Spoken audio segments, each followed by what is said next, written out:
उरूसा और सतारा उन दिनों नई नई हमारे मोहल्ले में आई थी। उनके वालिद सऊदी अरेबिया में थे और तीनों माँ बेटियां अकेली रहती थीं। हमारे सामने वाला घर उनकी वालदा ने किराए पर लिया था। आते ही उनकी दोस्ती मोहल्ले की कुछ लड़कियों से हो गई।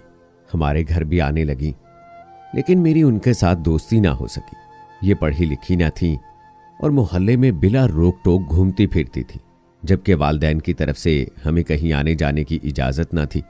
मेरी वालदा को उनका आज़ादाना घूमना पसंद न था। उन दिनों मैं 9वीं जमात की तालबा थी। बहुत ज़्यादा समझ बूझ ना थी, हर किसी पर एतबार कर लिया करती। उरूसा मेरी हम उम्र थी। वो कभी कोई चीज़ और कभी कोई चीज़ लेने के बहाने आ जाती। हमारे घर का माहौल काफ़ी सख्त था। अम्मी पुराने ख्यालात की थीं, तभी मैं उरूसा के घर नहीं जाती थी, बल्कि पड़ोस में भी किसी के घर नहीं जाती थी। सिर्फ स्कूल तक जाने की इजाज़त थी। उरूसा और सतारा जब आती कहती, मोहल्ले की और लड़कियां तो हमारे घर आती हैं, तुम क्यों नहीं आती? हमें इजाज़त नहीं है। मैं जवाब देती, भाई तुम्हारे घर का माहौल तो ऐसा है कि हमारा दम घुटता है, लेकिन हमारे घर में सुकून है, इसीलिए मेरा दम नहीं घुटता।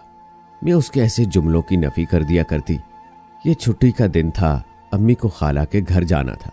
जाते हुए मुझसे कहा, घर का ख्याल रखना, आओ दरवाज़ा अंदर से बंद कर लो, मैं आध घंटे तक आ जाऊंगी। मैंने दरवाज़ा बंद कर लिया और अपने कमरे में आकर पढ़ने बैठ गई। अम्मी के जाते ही दरवाजे पर दस्तक हुई। मैंने दरवाजे पर जाकर पूछा, कौन है? मैं हूं उरूसा, दरवाज़ा खोलो। दिन में भी ताला लगाकर बैठी हो? मैंने दरवाज़ा खोल दिया। वो अंदर आ गई। आज सतारा साथ न थी, वो अकेली आई थी। तुम्हारी अम्मी कहाँ है? मुझे उनसे बिरयानी की तरकीब पूछनी है। अम्मी ने भेजा है, वो खाला के घर गई हैं। अच्छा, मेरा काम तो कर दो, जरा ये पढ़ दो। उसने पर्स से एक कागज निकाला और खोलकर मेरे सामने धर दिया। मैंने पूछा, ये क्या है? किसी ने मेरी बहन को लिखा है, वो पढ़ नहीं सकती, सोचा तुमसे पढ़वा लेती हूं। मैंने कागज हाथ में ले लिया और पढ़ने लगी, मगर वो इस कदर वाहियात तहरीर थी कि बुलंद आवाज से ना पढ़ सकी। क्या लिखा है भाई? बकवास लिखी है किसी ने, बस तुम इसे फाड़ कर फेंक दो। ऐसे कैसे फाड़ कर फेंक दूं? ऐसा खत दोबारा आ जाएगा, इसका जवाब देना जरूरी है।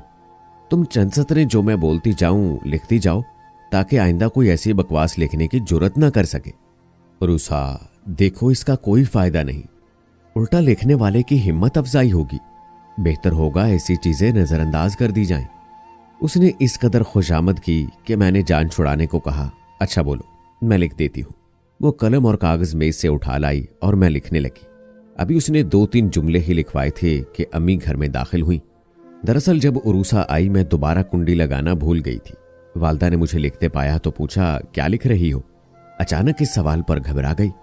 मेरा खत नहीं, उरूसा का है, मेरे मुंह से बेख्तियार निकला। अम्मी ने झपट कर कागज मुझसे ले लिया और तहरीर पढ़ते ही उनकी तेवरी पर बल पड़ गए। डांट कर पूछा, किसको लिखा है? मैं परेशानी में बोल ना पा रही थी। उरूसा ने फौरन कहा, खाला जान, किसी लड़के को खत लिख रही थी, मैं तो पढ़ी लिखी नहीं हूं। ये देखिए, इस खत का जवाब लिख रही थी। उसने वो वाहियात तहरीर अम्मी को दे दी। वालदा ने पढ़ा तो गुस्से से उनका चेहरा सुर्ख हो गया। दुरुस्त लहजे में उरूसा से कहा, तुम जाओ घर। फौरन वो चली गई। सच बताओ, ये सब क्या मामला है? उफ मेरे खुदा, मेरा सर घूमने लगा। सोच भी ना सकती थी कि ये ऐसी चालाक लड़की हो सकती है। सारा इल्जाम उसने मेरे सर थोप दिया था। आंखों से आंसू बहने लगे। अल्लाह का शुक्र कि अम्मी को उरूसा की चालाकी समझ में आ गई, क्योंकि उनको भरोसा था कि मैं ऐसा कुछ नहीं कर सकती। वो उसी वक्त दोनों रुक के लेकर उरूसा की माँ के पास चली गई। माँ बेटी को समझाने की बजाय अम्मी से उलझने लगी। कहा कि ये करतूत तुम्हारी अपनी बेटी के होंगे, खामखा हमारी बच्ची पर इल्जाम धरने आ गई हो। उरूसा भी शोर मचाने लगी, कस्में खाने लगी कि मैं तो बिरयानी की तरकीब पूछने गई थी, ये खत उनकी अपनी बेटी के हैं, वो मेरा नाम लगा रही है। वालदा बहुत समझदार थी, जान गई कि ये ठीक लोग नहीं है। यह औरत अपनी बेटी को सीधा रास्ता दिखाने की बजाय हमें बदनाम कर देगी। बेटी का मामला है, नंग खानदान लोगों से अपनी इज्जत बचानी मुश्किल होती है, इनके मुंह नहीं लगना चाहिए। ज्यादा उलझे बगैर वो वापस आ गई और सख्ती से हिदायत की कि अब इन लड़कियों को घर में घुसने ना देना और न कभी इनके साथ वास्ता रखना। वो वाकई गलत किस्म की थी। उरूसा और उसकी माँ ने मोहल्ले की औरतों से कहना शुरू कर दिया कि कशमाला खराब लड़की है, मोहल्ले के लड़के से खतो किताबत रखती है। खैर कुछ ने सुनी अनसुनी कर दी और कुछ ने उनको मुंह ना लगाया कि हम पुराने रहायशी थे, सब मोहल्ले वाले हमें अच्छी तरह जानते थे। ताहम 2-4 लोगों ने उनकी कही हुई बातें आकर बता दी ताकि हम लोग उनसे मोहतात हो जाएं। इस वाक़े को 3 माह गुजरे थे कि एक रोज रात के 9 बजे उरूसा की माँ घबराई हुई आई और अम्मी से रुहासी होकर बोली, बहन मैं बड़ी मुसीबत में हूं। उरूसा कल से गायब है, वो जाते हुए घर में रखी नकदी और सारे जेवरात भी ले गई है। खुदा के लिए तुम अपने खाविंद से कहो कि उसका पता करा दे, मेरा यहां कोई नहीं है। मेरे मामू पुलिस में थे। वालदा ने अबू से कहा तो उन्होंने मामू को फोन किया और हाल बताया। उरूसा की अम्मी रो रही थी कि मैं बिल्कुल बेसहारा हूं, खाविंद सऊदी अरेबिया में है, उनको भी इत्तला नहीं कर सकती, पर देश में ऐसी बात सुनकर सदमे से उन्हें कुछ हो ना जाए। खैर अब्बू के कहने पर मामू ने काफी दौड़ धूप की, मोहल्ले के लड़कों से तहकीक की।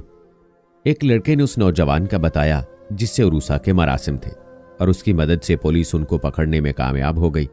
वालदा के दिल में खफगी जरूर थी, मगर उस वक्त उन्होंने खुदा तरसी से काम लिया क्योंकि पड़ोस की बेटी का मामला था और बेटी का मामला नाजुक होता है। अल्लाह इज्जतदार घराने को ऐसी क़यामत से बचाए। अरूसा इज्जत का खसारा उठा चुकी थी, मगर अभी मोहल्ले में बदनामी ना हुई थी। वो 2 रातें और एक दिन किसी नौजवान के हमरा होटल में रही थी। ये लोग इस्लामाबाद की तरफ जाने वाले थे कि पुलिस मौका पर पहुंच गई। जेवरात भी बरामद हो गए और लड़की भी खामोशी से घर वापस पहुंच गई। अलबत्ता वो आदमी गिरफ्तार हो गया जो उरूसा को भगाकर ले जा रहा था।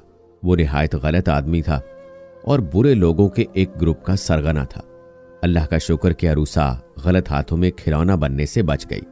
इस वाक़े के बाद अरूसा की अम्मी को सबक मिल गया कि लड़कियों को बेजा आज़ादी नहीं देनी चाहिए। एक तो उन्हें पढ़ाया लिखाया ना था, ऊपर से इतनी छूट दे रखी थी कि बच्चियां अपना अच्छा बुरा ना समझ सकती थीं और जिधर चाहें मुंह उठाकर चल पड़ती थीं। उन लोगों ने सबक सीखा या नहीं, लेकिन उरूसा की वालदा ने अपने खाविंद से ये बात छुपा ली। अम्मी अब्बू की बहुत मिन्नत समाजत की कि अगर मेरे शौहर आ जाएं तो उन्हें हरगिज कोई बात ना बताना, वरना वो मुझे तलाक दे देंगे। मैं सोचा करती थी कि हमारी अम्मी इस तरक्की याफ्ता सदी में भी जाने क्यों इस कदर सख्ती करती हैं।